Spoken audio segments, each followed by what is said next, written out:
बिहार में शराबबंदी की समीक्षा की मांग ने सरकार की टेंशन बढ़ा दी है। एनडीए के सहयोगी आरएलएम विधायक और केंद्रीय मंत्री जीतन राम मांझी ने कानून की समीक्षा की मांग की है। हालांकि जेडीयू ने मांग को खारिज कर दिया। उधर विपक्ष अब सरकार पर हमलावर हो गया। बिहार में शराबबंदी पर राजनीतिक घमासान मच गया है। एनडीए के ही घटक दल के एक विधायक ने शराबबंदी कानून की समीक्षा की मांग कर इस घमासान को जन्म दिया है। बिहार विधानसभा में मुख्यमंत्री नीतीश कुमार के बेहद करीबी माने जाने वाले और उनके सहयोगी दल उपेंद्र कुशवाहा की पार्टी राष्ट्रीय लोक मोर्चा के विधायक माधव आनंद ने ये शराबबंदी की समीक्षा की मांग विधानसभा में मुख्यमंत्री नीतीश कुमार की उपस्थिति में शराबबंदी का मुद्दा उठाया। उन्होंने कहा कि अब समय आ गया है कि बिहार में शराबबंदी कानून की समीक्षा की जानी चाहिए। मैंने मांग की कि शराबबंदी की भी समीक्षा होनी चाहिए आदरणीय मुख्यमंत्री जी।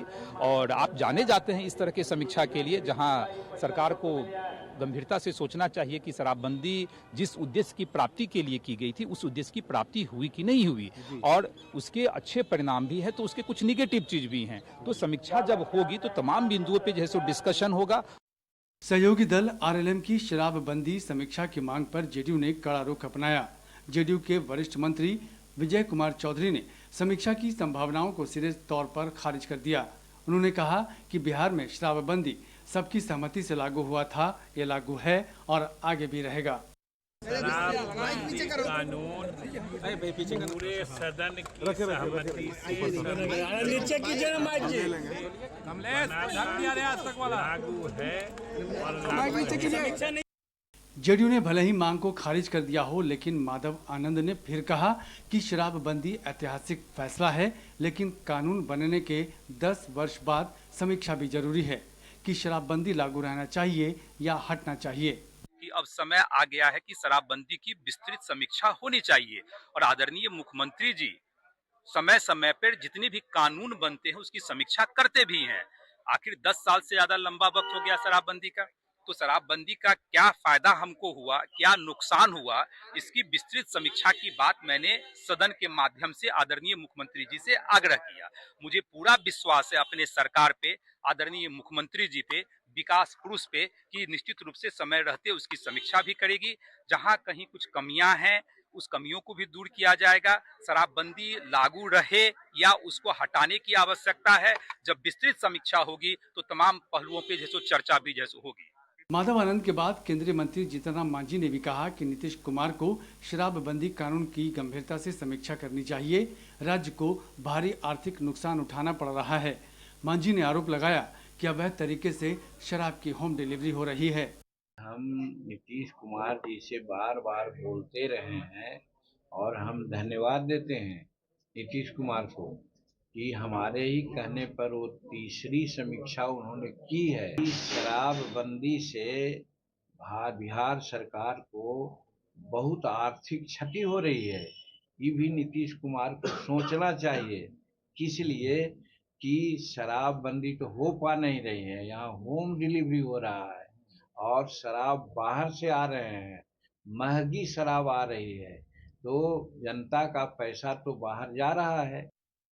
मांझी ने ये बातें कई बार कही हैं, लेकिन उनके बेटे और सरकार में मंत्री संतोष सुमन ने कहा कि शराबबंदी कड़ाई से बिहार में लागू है और रहेगी। देखिए, बिहार में हम समझते हैं कि शराबबंदी पूर्णतः लागू है। अब माननीय मुख्यमंत्री जी ने सभी चीजों को देख के, सभी पार्टियों से बात करके, महिलाओं से भी बात करके ये शराबबंदी लागू हुई थी और समय समय पर माननीय मुख्यमंत्री जी को लगता है कहीं भी तो अपने स्तर पर कार्रवाई करते हैं।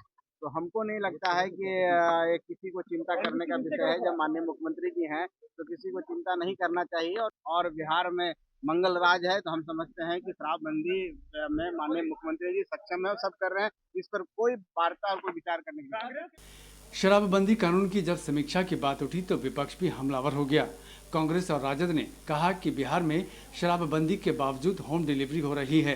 कांग्रेस विधायक अभिषेक रंजन ने तो यहां तक कह दिया कि अगर सदन में बैठने वाले सभी सदस्यों की जांच हो तो शराबबंदी कानून की पोल खुल जाएगी। देखिए, शराबबंदी तो आप सब भी जानते हैं कि बिहार में फेल ही साबित हो रही है। गांव स्तर से लेके शहर तक जो शराब है वो होम डिलीवरी के माध्यम से वो पहुंचाया जा रहा है, पर जो सरकार है वो हट पे बैठी हुई है कि उसकी समीक्षा नहीं करेगी। एक तरफ राजस्व का घाटा भी हो रहा है और जो उद्देश्य था शराबबंदी का वो भी प्रथम दृष्टया तो लागू होते हुए नहीं दिख रहा है। तो अब तो उनको कुछ महसूस हुआ होगा तब ना ये सवाल उठाएगा। जी, आपकी पार्टी आप लोग का क्या? हम लोग तो बोलते हैं कि शुरू से कि सब जगह उपलब्ध है, आप जान रहे हैं, तो अब तो सरकार का अपना पॉलिसी है। उधर एआईएमआईएम विधायक अख्तरुल ईमान ने भी कहा कि बिहार में शराब की होम डिलीवरी हो रही है। शराब माफिया को सरकार और पुलिस का संरक्षण हासिल है। शराब न मिलने की वजह से बिहार की नई पीढ़ी अब सूखे नशे की चपेट में आ गई है। 16 साल के एक बच्चे ने नशे का आदी होकर इसमें कादी और माता पिता दोनों का मर्डर उसने कर दिया। अभी विगत दिनों में हमारे रौटा थाना में वहां पर एक 23 साल बच्चे ने इसमें पीकर वहां दूध पीते बच्चों को भेजा निकाल दिया मारकर। इतना सारा हो रहा है मर्डर और उसके बावजूद भी ये सरकार पीठ थपथपा रही है। बिहार में 5 अप्रैल 2016 से पूर्ण शराबबंदी लागू है। महिलाएं शराबबंदी के समर्थन में हैं। चुनाव में नीतीश कुमार को शराबबंदी का लाभ भी मिला। भले ही शराबबंदी से राजस्व को नुकसान उठाना पड़ा हो, लेकिन शराबबंदी से महिलाओं के खिलाफ हिंसा में कमी आई है। शराबबंदी से सड़क दुर्घटनाओं में 10% की कमी आई है।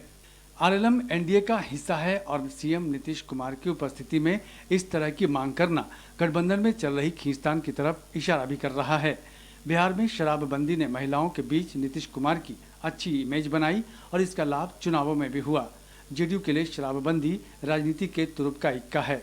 समय समय पर सरकार शराबबंदी की समीक्षा भी करती रही है, लेकिन जिस तरह बिहार में कथित रूप से शराब उपलब्ध हैं, लोगों की जाने जा रही हैं, सरकार को इस पर समीक्षा तो करनी ही चाहिए। ब्यूरो रिपोर्ट, कशिश न्यूज।